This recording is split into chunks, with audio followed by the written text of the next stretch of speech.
There's a strange hour of the night, isn't there?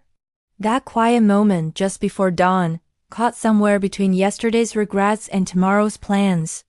In a small apartment on Maple Street, Marissa was surrounded by the ghosts of old dreams, spreadsheets for a business she never started, photo albums collecting dust, board games waiting for players who never came. She was tired. Tired of wrestling with tax codes.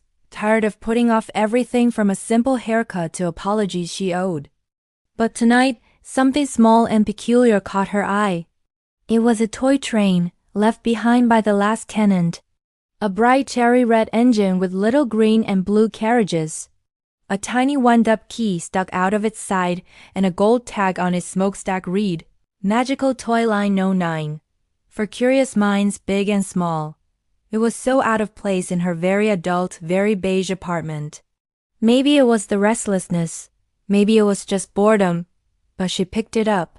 With a half-hearted twist of the key, the little train chugged to life. It made a perfect circle on the floor, its carriages clinking. And then, it did something new. It shuddered, then darted straight for the hallway. Marissa blinked. The living room rug shimmered, its patterns swirling into strange new shapes. She raised an eyebrow. What else do you do at 3 in the morning? She followed. Past the sofa and into the corridor, a new world unfolded. A tunnel lined with iridescent tiles, glowing with every color imaginable: crimson, lemon, sapphire, plum. The train left a trail of faint sparkles as it went. Marissa glanced back. Her apartment was gone. There was only the tunnel, curving forward, pulsing with a gentle light. Suddenly, a voice echoed down the corridor, startlingly clear and familiar. Marissa? What are you doing in here? It was Evan, her upstairs neighbor, the guy famous for his 12-hour PowerPoint marathons. He was standing there in mismatched flannel pajamas, holding a mug of decaf, looking only slightly alarmed. She shrugged, a small smile playing on her lips. I could ask you the same thing. Care for a midnight train ride? Evan laughed, a sound of pure, untroubled delight. He set his mug on top of the green carriage where it balanced perfectly. With nothing left to lose, they both climbed aboard, tucking their knees to their chests. The train let out a sharp whistle, and the tunnel doors slid shut. A sign flickered to life overhead. Lesson 1. Learn the colors. And then they were moving. The train picked up impossible speed, and outside the windows, colors came alive. They weren't just streaks of light. They were living things. They raced past a field of sun-yellow flowers, each one nodding its heavy head. Then, the scene shifted to a den of crisp blue, cobalt and sky, stretching into a lake that shimmered in the dark. A calm voice narrated from above, red for courage. Yellow for curiosity, blue for trust. Marissa laughed. That's a bit sentimental, don't you think? But when she saw her reflection in the window, her cheeks were flushed and her eyes were brighter than they had been in months. Evan cleared his throat and pointed ahead. The tunnel was now glowing a deep, mysterious violet. The voice continued, purple for mystery, green for growth. Marissa grinned. So, Evan, how would you rate your levels today? He played along, measuring his words with mock seriousness. Courage, moderate. Curiosity, higher than usual. Trust, he trailed off, looking thoughtful. The train coasted to a gentle stop beneath an arch of brilliant emerald. The sign above flickered again. Lesson 2, learn the numbers. From the arch, a path of stepping stones stretched out, each one painted with a giant numeral from 1 to 10. Please disembark. The train speaker chirped politely. Marissa sighed. Well, I guess this is one of those dreams where the only way out is through. Evan nodded, and together, they stepped onto the stone marked 1. Instantly the stone vibrated, and a memory bloomed around them.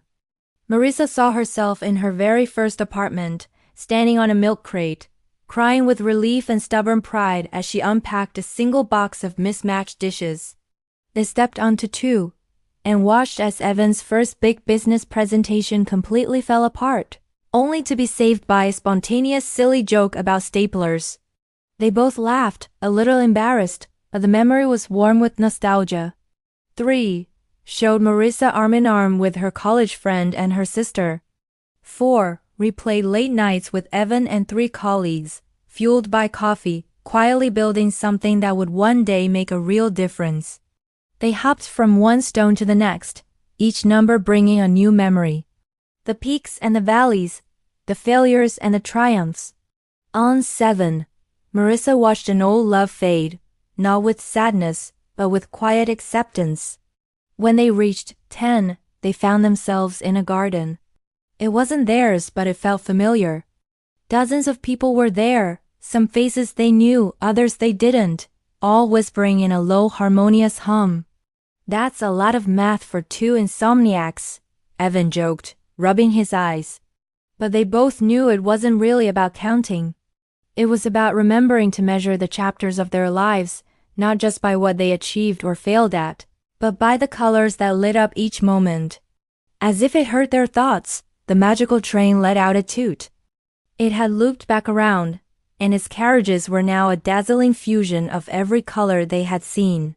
The sign above them had one last message. Final lesson. The combination. Marissa thought about her life, with all its unfinished lists and half-forgotten dreams. She realized it wasn't just about knowing the colors or the numbers. It was about mixing them. About knowing that red and blue make purple, that 7 and 3 add up to 10. Evan glanced at her, a new resolve in his eyes.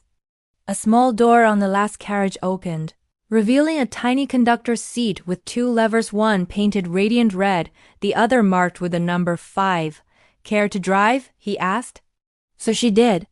With one hand on the color and the other on the number, Marissa brought the magical train roaring back to life.